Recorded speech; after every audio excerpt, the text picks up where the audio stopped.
In this next set of exercises, we'll be using the rules of logarithms. Express as an equivalent expression using the individual logarithms of a, b, and c.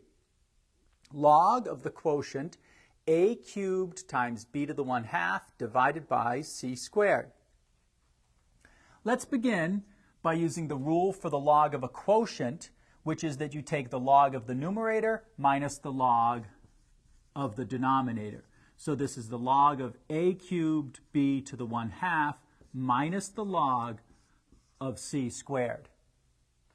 Now we'll use the product rule, which is the log of a product is equal to the log, or the sum of each of the individual logarithms. So this would be the log of a cubed plus the log of b to the 1/2. And we still have minus the log of c squared.